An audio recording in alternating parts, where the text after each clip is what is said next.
अस्सलाम वालेकुम, सत श्री अकाल ਵੀਵਰਸ। ਅੱਜ ਸਾਡੇ ਨਾਲ ਹਨ ਆਮਿਰ ਰਜ਼ਾ।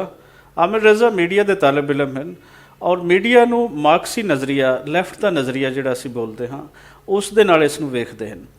ਅੱਜ ਅਸੀਂ ਉਹਨਾਂ ਤੋਂ ਸਵਾਲ ਕਰਾਂਗੇ ਕਿ ਅੱਜ ਕੱਲ੍ਹ ਜਿਹੜਾ ਅਲਤੁਗਰਲ ਡਰਾਮਾ ਹੈ ਉਹ ਬੜਾ ਮਸ਼ਹੂਰ ਜਾ ਰਿਹਾ ਹੈ ਪਾਕਿਸਤਾਨ ਦੇ ਅੰਦਰ, ਬੱਚਾ ਬੱਚਾ ਉਸ ਨੂੰ ਦੇਖ ਰਿਹਾ ਹੈ। ਆਮਿਰ ਰਜ਼ਾ ਉਸ ਨੂੰ ਕਿਸ ਨਜ਼ਰ ਨਾਲ ਵੇਖਦੇ ਹਨ, ਆਓ ਉਹਨਾਂ ਤੋਂ ਜਾਣਦੇ ਹਾਂ। ਬਹੁਤ ਸ਼ੁਕਰੀਆ ਵਾਟੂ ਸਾਹਿਬ। ਸਭ ਤੋਂ ਪਹਿਲਾਂ ਤਾਂ ਸਾਨੂੰ ਇਹ ਗੱਲ ਜ਼ੇਨ ਨਸ਼ੀਨ ਕਰਨੀ ਚਾਹੀਦੀ ਹੈ ਕਿ ਇਹ ਕਿਹਾ ਜਾਂਦਾ ਹੈ ਕਿ every historical fiction is incorrect historically but correct politically. ਯਾਨੀ ਕੋਈ ਵੀ ਤਾਰੀਖੀ ਫਿਕਸ਼ਨ ਜਿਹੜਾ ਹੁੰਦਾ, ਖਾ ਉਹ ਨਾਵਲ ਦੀ ਸ਼ਕਲ 'ਚ ਹੋਵੇ ਜਾਂ ਉਹ ਡਰਾਮੇ ਦੀ ਸ਼ਕਲ 'ਚ ਹੋਵੇ ਜਾਂ ਉਹ ਫਿਲਮ ਦੀ ਸ਼ਕਲ 'ਚ ਹੋਵੇ, ਉਹ ਤਾਰੀਖੀ ਤੌਰ 'ਤੇ ਤਾਂ ਗਲਤ ਹੋ ਸਕਦਾ ਵਾ, ਲੇਕਿਨ ਸਿਆਸੀ ਤੌਰ 'ਤੇ ਉਹ ਕਾਫੀ ਹੱਦ ਤੱਕ ਠੀਕ ਹੁੰਦਾ ਵਾ।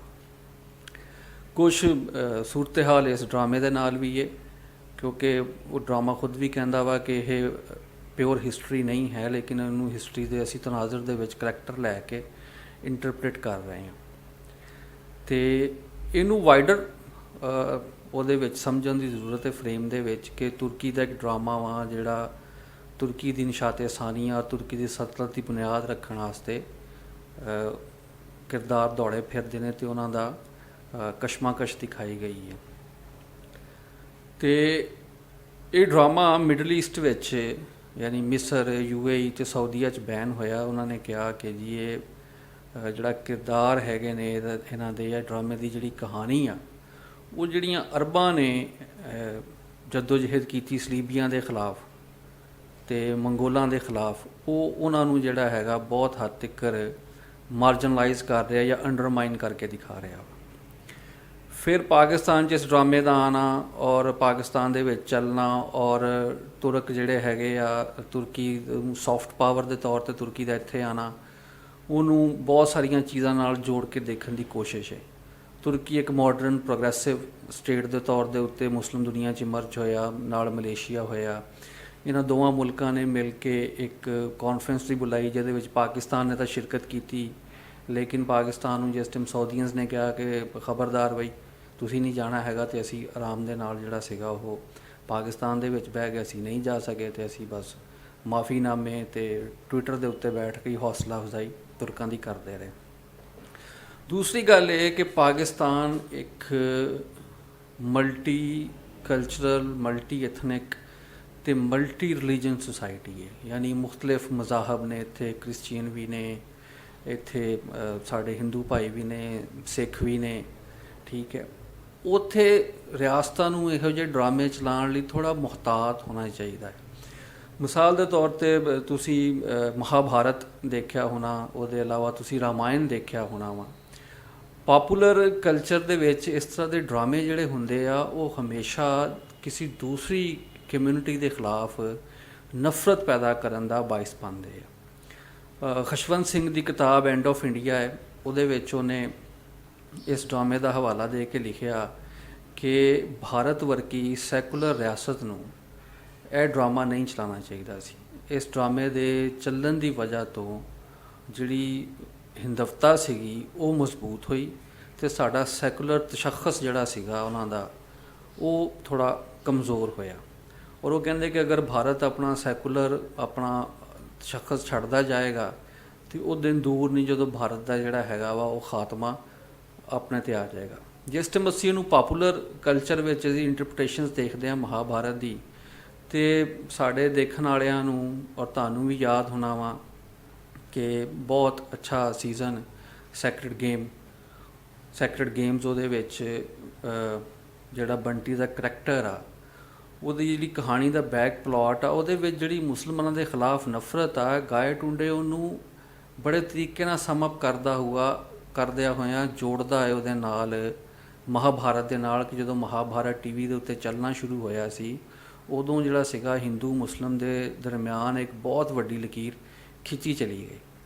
ਅੱਛਾ, ਅਸੀਂ ਵੀ ਐਕਸਪੈਰੀਮੈਂਟ ਕੀਤੇ, ਅਸੀਂ ਵੀ ਇਹੋ ਜਿਹੇ ਡਰਾਮੇ ਚਲਾਏ, ਅਤੇ ਪਾਪੂਲਰ ਕਲਚਰ ਦੇ ਵਿੱਚ ਜਿਹੜਾ ਪਾਪੂਲਰ ਨਾਵਲ ਹੁੰਦਾ ਵਾ, ਉਹ ਕਿਤੇ ਨਾ ਕਿਤੇ ਸਾਨੂੰ ਇਹਦੀ ਕੋਈ ਨਾ ਕੋਈ ਝਲਕ ਦੇ ਜਾਂਦਾ ਵਾ। ਮੈਂ ਮਿਸਾਲ ਦੇ ਤੌਰ ਤੇ ਹਾਸ਼ਮ ਨਦੀਮ ਸਾਹਿਬ ਕਾਫੀ ਪੜ੍ਹੇ ਜਾਂਦੇ ਨੇ ਸਾਡੀ ਯੂਥ ਦੇ ਵਿੱਚ ਵੀ, ਤੇ ਨਾਵਲ ਨਿਗਾਰ ਨੇ। ਉਹਨਾਂ ਦਾ ਇੱਕ ਨਾਵਲ ਹੈ ਬਚਪਨ ਕਾ ਦਸੰਬਰ। ਉਹਦੇ ਵਿੱਚੋਂ ਮੈਂ ਇੱਕ ਪੈਰਾਗ੍ਰਾਫ ਅਗਰ ਇਜਾਜ਼ਤ ਹੋਵੇ ਤੇ ਉਰਦੂ 'ਚ ਕੋਟ ਕਰ ਦੇਵਾਂ, ਜਿਹਦੇ ਵਿੱਚ ਉਹ ਕਹਿੰਦੇ ਨੇ, हमारे मोहल्ले के अंदर परली तरफ चौथे दर्जे के मुलाजम मसीहों की एक बस्ती थी। जिन दिनों टीवी पर आखिरी चट्टान आता था, इन मसीहों के छोटे बच्चों की शामत आती रहती थी, क्योंकि जैसे ही आखिरी चट्टान ख़त्म होता, हम सब मुसलमान बच्चे अपनी लकड़ी की तलवारें लेकर यलगार हो के नारे लगाते हुए इन मसीही बच्चों पर पल पड़ते। चंगेज़ खान के बगदाद के मुसलमानों पर किए गए मुजालिम का हिसाब लेने का और कोई तरीका जो ना था, यूं हर हफ्ते किसी न किसी मसीही बच्चे की आँख सूजी मिलती या सर फटा मिलता। ਇਹ ਇਕਤਬਾਸ ਸਾਨੂੰ ਬਹੁਤ ਹੱਦ ਤੱਕ ਦੱਸਦਾ ਜੇ ਕਿ ਉਹਨਾਂ ਡਰਾਮਿਆਂ ਨੇ ਪਾਪੂਲਰ ਕਲਚਰ ਦੇ ਵਿੱਚ ਜਿਹੜੀ ਯੂਥ ਉਸ ਟਾਈਮ ਪ੍ਰਵਾਨ ਚੜ੍ਹ ਰਹੀ ਸੀਗੀ, ਉਹਦੀ ਜਿਹੜੀ ਦਿਮਾਗ ਦੀ ਸਾਖ ਸੀਗੀ, ਉਹਦਾ ਜਿਹੜਾ ਨਜ਼ਰੀਆ ਸਾਜ਼ੀ ਸੀਗੀ, ਉਹ ਕਿਸ ਤਰ੍ਹਾਂ ਕੀ। ਥੀਓਡੋਰ ਗੈਬਰੀਅਲ ਨੇ ਆਪਣੀ ਕਿਤਾਬ ਕ੍ਰਿਸਚੀਅਨ ਸਿਟੀਜ਼ਨ ਇਨ ਇਸਲਾਮਿਕ ਸਟੇਟ ਵਿੱਚ ਦ ਕ੍ਰਿਸਚੀਅਨ ਵਾਇਸ ਤੋਂ ਇੱਕ ਰਿਪੋਰਟ ਉਹਨਾਂ ਨੇ ਇੱਥੇ ਪੇਸ਼ ਕੀਤੀ ਹਵਾਲੇ ਦੇ ਤੌਰ ਤੇ, ਕਿ ਟੀਪੂ ਸੁਲਤਾਨ, ਮੁਹੰਮਦ ਬਿਨ ਕਾਸਿਮ, ਇਹੋ ਜਿਹੇ ਡਰਾਮੇ ਨੇ ਨਾ ਸਿਰਫ ਤਾਰੀਖ ਨੂੰ ਮਸਖ ਕੀਤਾ, ਬਲਕਿ ਪਾਕਿਸਤਾਨ 'ਚ ਜਿਹੜੀਆਂ ਅਕਲੀਤਾਂ ਸੀਗੀਆਂ ਉਹਨਾਂ ਦੇ ਸਟੇਟਸ ਦੇ ਉੱਤੇ ਇਹ ਡਰਾਮੇ ਬੜੀ ਬੁਰੀ ਤਰੀਕੇ ਦੇ ਨਾਲ ਜਿਹੜੇ ਸੀਗੇ ਉਹ ਅਸਰਅੰਦਾਜ਼ ਵੀ ਹੋਏ। ਅਤੇ ਇਸ ਡਰਾਮੇ ਨੂੰ ਇਸ ਸੁਸਾਇਟੀ 'ਚ ਰਹਿੰਦਿਆਂ ਹੋਇਆਂ ਅਗਰ ਅਸੀਂ ਇਸ ਤਨਾਜ਼ਰ 'ਚ ਦੇਖੀਏ ਤਾਂ ਸਾਨੂੰ ਸਾਡੇ ਮੇਰੇ ਜਿਹੜੇ ਹਿਸਟੋਰੀਅਨ ਅੱਗੇ ਆਉਣਗੇ, ਜਿਹੜੇ ਮੀਡੀਆ ਰਿਸਰਚਰਸ ਆਉਣਗੇ, ਉਹਨਾਂ ਨੂੰ ਇਸ ਡਰਾਮੇ ਦੇ ਇਫੈਕਟਸ ਇਸ ਹਿਸਾਬ ਨਾਲ ਮੈਯਰ ਕਰਨੇ ਪੈਣਗੇ ਔਰ ਇਹਦੀ ਲੋੜ ਪੈਗੀ। ਦੂਸਰੀ ਗੱਲ ਕਿ ਹੁਣ ਤੁਰਕੀ ਸਾਡੇ ਹਾਂ ਕਿਉਂ ਪਾਪੂਲਰ ਆ, ਇੱਥੇ ਸਾਡੀ ਜਿਹੜੀ ਲੋਕਲ ਚਾਹ ਦੇ ਬ੍ਰਾਂਡ ਨੇ ਉਹ ਟਰਕਿਸ਼ ਟੀਵੀ ਜਿਹੜੀ ਹੈਗੀ ਉਹ ਵੇਚਣੀ ਸ਼ੁਰੂ ਕਰਤੀ ਉਹਨਾਂ ਨੇ ਬਣਾ ਕੇ। ਟਰਕਿਸ਼ ਫਰਨੀਚਰ, ਟਰਕਿਸ਼ ਕਾਫੀ, ਟਰਕਿਸ਼ ਕੁਜ਼ੀਨ ਜਿਹੜੀ ਹੈਗੀ ਆ ਉਹ ਬੜੀ ਪਾਪੂਲਰ ਹੁੰਦੀ ਜਾ ਰਹੀ ਆ। ਤੁਸੀਂ ਇੱਕ ਐਡ ਦੇਖਿਆ ਹੋਣਾ ਵਾ ਇੱਕ ਇਸਲਾਮਿਕ ਬੈਂਕਿੰਗ ਦਾ ਕਿ ਮੁੰਡਾ ਜਿਹੜਾ ਹੈ ਉਹ ਸੂਦ ਦੇ ਨਿਜ਼ਾਮ ਤੋਂ ਤੰਗ ਆ ਕੇ ਇਸਤੰਬੂਲ ਦੀ ਮਸਜਿਦ ਦੀ ਅਜ਼ਾਨ ਸੁਣ ਕੇ ਤੇ ਉਹ ਕੰਮ ਛੱਡ ਕੇ ਇਸਤੰਬੂਲ ਚਲਾ ਜਾਂਦਾ ਵਾ। ਸਾਨੂੰ ਇੰਝ ਲੱਗਦਾ ਵਾ ਕਿ ਤੁਰਕੀ ਸਾਡੇ ਕੋਲ ਆਪਣੀ ਮਿਡਲ ਕਲਾਸ ਨੂੰ ਵੇਚਣ ਵਾਸਤੇ ਇੱਕ ਮਾਡਰਨ, ਪ੍ਰੋਗਰੈਸਿਵ, ਡੈਮੋਕ੍ਰੈਟਿਕ ਸਟੇਟ ਦੇ ਤੌਰ 'ਤੇ ਇੱਕ ਮਾਡਲ ਆ। ਹੁਣ ਅਸੀਂ ਆਪਣੀ ਜਮਹੂਰੀਅਤ ਨੂੰ, ਆਪਣੀ ਰੂਹਾਨੀਅਤ ਨੂੰ ਅਤੇ ਆਪਣੀ ਮਾਰਕੀਟਿੰਗ ਨੂੰ ਇਸ ਫਰੇਮ ਦੇ ਤਹਿਤ ਫਿਲਟਰ ਕਰਕੇ ਵੇਚਣਾ ਸ਼ੁਰੂ ਕਰ ਦਿੱਤਾ। ਇੱਕ ਹੋਰ ਤੁਸੀਂ ਘਿਓ ਦਾ ਐਡ ਦੇਖਦੇ ਹੋਣੇ ਆ, ਜਿਹਦੇ ਵਿੱਚ ਲੜਕੀ ਵਿਆਹ ਕੇ ਜਿਹੜੀ ਹੈ ਉਹ ਮਿਡਲ ਈਸਟ ਨਹੀਂ ਜਾਂਦੀ, UAE ਨਹੀਂ ਜਾਂਦੀ, ਬਲਕਿ ਸਿੱਧੀ ਤੁਰਕੀ ਪਹੁੰਚ ਜਾਂਦੀ ਹੈ। ਇੱਥੋਂ ਸਾਬਤ ਹੁੰਦਾ ਵਾ ਜਾਂ ਇੱਥੋਂ ਅਸੀਂ ਇੱਕ ਹਿੰਟ ਲੈ ਸਕਦੇ ਹਾਂ ਕਿ ਹੁਣ ਸਾਡੇ ਹਾਂ ਜਿਹੜਾ ਤੁਰਕੀ ਹੈ ਇੱਕ ਸੌਫਟ ਪਾਵਰ ਦੇ ਤੌਰ 'ਤੇ ਗਲਬਾ ਜਿਹੜਾ ਹੈਗਾ ਉਹ ਆਪਣਾ ਪਾਉਂਦਾ ਜਾ ਰਿਹਾ ਵਾ। ਅਤੇ ਦੂਸਰੀ ਤਰਫ ਪਾਪੂਲਰ ਕਲਚਰ ਦੀ ਇਹ ਤਾਕਤ ਆ, ਡਰਾਮੇ ਦੀ, ਫਿਲਮ ਦੀ, ਕਿ ਉਹ ਇਹਨਾਂ ਚੀਜ਼ਾਂ ਨੂੰ ਪਾਪੂਲਰ ਕਰਦੇ ਆ। ਦੂਸਰੀ ਤਰਫ ਤੁਸੀਂ ਜਿਹੜਾ ਸਾਡਾ ਹਿਮਾਲਿਆ ਤੋਂ ਬੁਲੰਦ ਯਾਰ ਆ, ਉਹ ਅੱਜ ਤੱਕ ਲੋਕ ਚਿਕਨ ਮਨਚੂਰੀਅਨ ਠੀਕ ਹੈ ਜਾਂ ਫਿਰ ਚਿਕਨ ਚਾਊਮਨ ਅਤੇ ਜਾਂ ਫਿਰ ਸਬ ਸਟੈਂਡਰਡ ਗੁੱਡਸ ਜਿਹੜੀਆਂ ਹੈਗੀਆਂ ਵਾ, ਜਿਹੜੀਆਂ ਮੋਬਾਈਲ ਹੈਗੇ ਨੇ ਉਹਨਾਂ ਦੇ ਨਾਲ ਨੱਥੀ ਕਰਕੇ ਅਸੀਂ ਉਹਨੂੰ ਦੇਖਦੇ ਹਾਂ, ਇਸ ਤੋਂ ਅੱਗੇ ਨਹੀਂ ਦੇਖਦੇ ਹੈਗੇ। ਮੇਰੇ ਖਿਆਲ ਦੇ ਵਿੱਚ ਇਸ ਡਰਾਮੇ ਦੇ ਅਸਰਾਤ ਮੈਯਰ ਹੋਣਗੇ, ਲੇਕਿਨ ਇੱਕ ਅਰਸੇ ਬਾਅਦ।